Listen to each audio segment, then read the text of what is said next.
Did you know that zebras are only found in the wild on one continent, Africa? Hope Zoo's Joey Brown joins us again this week to tell us about this animal. Yep, welcome back to the zoo. Today you're going to meet our plain zebra, which is also called the common zebra. We have one male at the moment. His name is Marty. Marty. Like from, okay. Yes, exactly. But there are actually 3 different types of zebra, but here at the zoo we have the plain zebra or common zebra. Which region are they native to? So they're mainly found in the southern eastern portions of Africa, below the Sahara. There's scattered populations all throughout various game reserves and in the wild.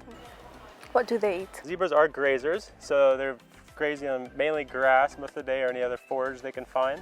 But they spend most of their day, 6 to 8 hours a day, grazing on grass, before it gets dark, because they are mainly active during the day and then sleeping at night. They are fairly low maintenance.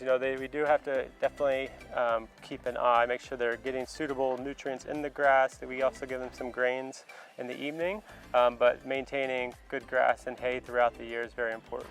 What family do they belong to? So they are in the Equus family, which is the same as their horses and donkeys. They're all in one big family, just different species. I've heard that no 2 zebras have the same stripes. Is this true? That is true. Each zebra has its own unique pattern of stripes. Like we said, they live in large harems, large groups, and so when a lot of zebras stand close together, it almost looks like one big group instead of a bunch of small individual animals. Yeah. And so when a lion or a hyena is coming to attack, it's harder for them to kind of pick one out. There's typically one animal in the group, maybe the stallion or one of the dominant females, that will stay up overnight and kind of stand guard, in case any animals are coming to prey on them. And she'll stand guard while the others sleep, and she can alert the group if any predator is coming. Okay. So she does it, not the stallion? Yeah, they kind of take turns. Okay. Yeah, so don't worry, the stallion does too. It's a very male-female collaborative relationship. Okay. Are they aggressive? They can be aggressive. They're very kind of skittish animals, the zebras. That's why they typically, they don't like to be close to people, because they're prey animals. So in the wild, they're constantly preyed upon by lions, hyenas, even crocodiles. So they're very weary of anything around them. But at the same time, they can be very aggressive, because they're protective of their group and of, especially of their family. Do you know a name for a group of zebras? No. It's called a harem. It's normally one male, a stallion, and multiple females, which are called mares.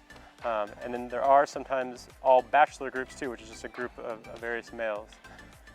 But when there is a harem of a male, a stallion, and multiple mares, that stallion is very protective of his females. Any predators come along, he's going to defend them. Any other male stallions come along, he is going to help kind of scare away or attack that other stallion. Because we had 2 female donkeys, we introduced them with our male zebra, just for the kind of social enrichment of him. So he's not alone, so they do very well and live much happier together with these 2 female donkeys. One of the really cool things is, like I said, they are social animals. So they like do good in groups. So in the wild, when you have a harem of zebra, which is like a male and multiple females, there's actually a really neat hierarchy to the females. So like the older, more dominant female is kind of like the #1 in charge of all the other females. And if there's another new female zebra that comes into the group, she's kind of on the low totem pole. She has to work her way and earn that seniority. In terms of population levels, are they endangered? Our plain zebra it's not endangered right now, but I think it's near threatened. So there is still, there's still a good population in the wild, but they are still threatened in some areas, from habitat loss and even hunting in some areas as well. All right, a lot of people ride donkeys and horses. Why not zebras?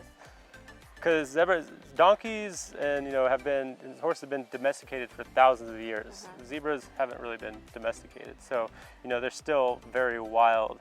Well, that's it for this week's Wild Adventure. I hope you learned something interesting about the zebra, and do come out and see one for yourself at the zoo. Until next time, I am Kelsey. I'm Joey. Go wild.